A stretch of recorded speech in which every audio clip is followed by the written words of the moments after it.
भारत काय पाकिस्ताननी आवाज काढणार आहे. आज दयनीय अवस्था त्या पाकिस्तानची. अशा पद्धतीनं एक कर्तबगार नेता आपल्याला मोदी साहेबांच्या रूपाने मिळालेला आहे. आणि जगामध्ये आज आपल्या 5व्या क्रमांकावर अर्थव्यवस्था दिली. कुठं? जगामध्ये. आम्हाला ते सांगतात, देशाला सांगतात, आता अजित आपल्याला 3ऱ्या क्रमांकावर भारताची अर्थव्यवस्था द्यायची जगात. त्याच्यामुळं गुंतवणूक वाढणार आहे, जीडीपी वाढणार आहे, आपलं राहणीमान बदलणार आहे. मी मगाशी अनेकांची भाषणं ऐकत होतो. मी त्याच्यामध्ये विशेषतः आमच्या भगिनी त्यांचंही मी भाषण फार बारकाईनं पौर्णिमाताई सवाईंचं ऐकलं. मला त्यांची सुखदुःख कळतात, कारण मी पण शेतकऱ्याच्याच पोटी जन्माला झालो. आज देखील जरी उपमुख्यमंत्री असलो तरी मी माझी शेतीवाडी मीच करतो. त्याच्यामध्ये जी पिकं असतात, फळबागा आणि ऊसाची शेती, ज्याचा उल्लेख डॉक्टर बोंडेंनी केला. खरं की आमच्या भागामध्ये आम्ही ऊसाची शेती करतो आणि त्याच्यातून चांगले पैसे आम्हाला मिळतात. परंतु फक्त ऊस उत्पादक शेतकरी समाधानी करून चालणार नाही. आम्ही महायुतीच्या काळात आपल्या देशाचे पंतप्रधान नरेंद्र मोदी साहेबांची मदत घेऊन त्यांच्या नेतृत्वाखाली आपला धान उत्पादक शेतकरी अडचणीत आला. आम्ही त्याला बोनस जाहीर केला. आता तुम्ही भंडारा गोंदियाला, चंद्रपूर, गडचिरोलीला जाऊन विचारा, पैसे डीबीटीमुळे त्यांच्या अकाउंटला आले की नाही. मित्रांनो, इथं महत्वाचा मुद्दा आहे कापूस आणि सोयाबीन. हे तुमची महत्वाची पिकं. ज्यावेळेस आम्ही सगळेजण धानाला मदत केली, दूध उत्पादक शेतकऱ्यांना दुधाचा दर कमी झाला 5 रुपये लिटरला. जेवढं गाईचं दूध तुमच्या माझ्या राज्यामध्ये माझा शेतकरी गाईपासून त्या ठिकाणी तयार करून मिळवतो, त्या दुधाला रोज 5 रुपये लिटरला राज्य सरकार सबसिडी देतं. 27-28 दर असेल तर त्यांना 33 पर्यंत पैसे मिळतात. पैसे देताना डायरेक्ट डीबीटी आम्ही करतो. थोडंसं त्याच्यामध्ये वेळ लागतं. कधी सर्व्हर अडचणीमध्ये येतो, कधी ऑनलाईन काही गोष्टीचं अडचणीत येतात. पण कुणाच्या हातामध्ये दिल्यानंतर माणसापर्यंत, शेतकऱ्याच्या पर्यंत पोचताना काही त्याच्यामध्ये पाझरतं. आम्हाला ते पाझरून द्यायचं नाही. जो निर्णय घेईल तो सगळ्याच्या सगळ्या अकाउंटला दिला पाहिजे, त्या शेतकऱ्याच्या खात्यात दिला पाहिजे. अशा पद्धतीनं तोही निर्णय आम्ही घेतला. त्याच्यातून ज्या ज्या वेळेस इतर माझा शेतकरी अडचणीत आला त्याला मदत करण्याच्या करता आम्ही पुढे आलो.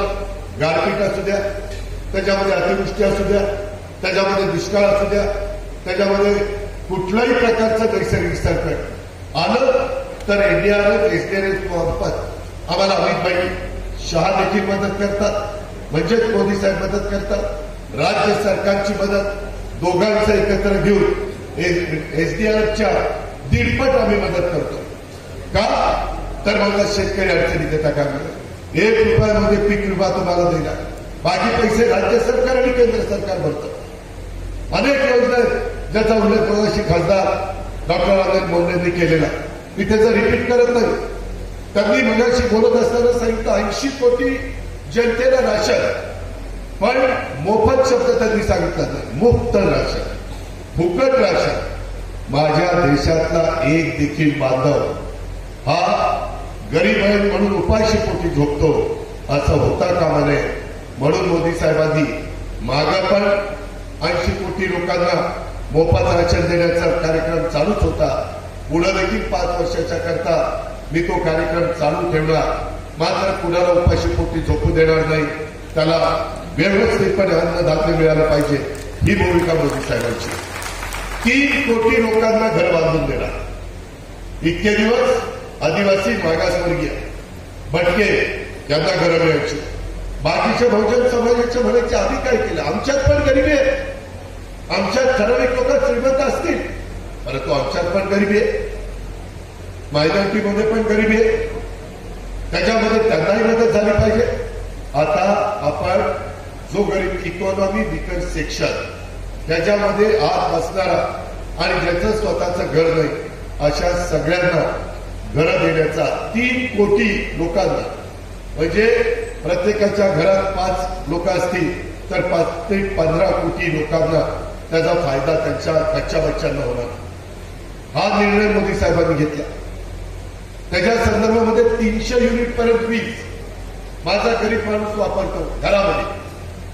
त्याला आता आम्ही मोदी साहेबांचं तिसऱ्यांदा सरकार आल्यानंतर मोफत 300 युनिट पर्यंत वीज देणार फुकट. त्याकरता सूर्यप्रकाश आपल्याकडे भरपूर आहे. सोलरवर पॅनलवर आम्ही प्रचंड मोठी वीज तयार करणार आहे. एकनाथराव शिंदे, देवेंद्र फडणवीस आणि मी 8.5 लाख सोलरचे पंप देण्याचा निर्णय घेतला. माझे शेतकरी म्हणतात दादा दिवसा वीज मिळाली पाहिजे. आता 8 दिवसाला कधी दिवसा कधी रात्री, रात्री कधी कधी बिबट्याचा त्रास असतो, कधी कधी विंचुकाट्याचा त्रास असतो, सापाचा त्रास असतो.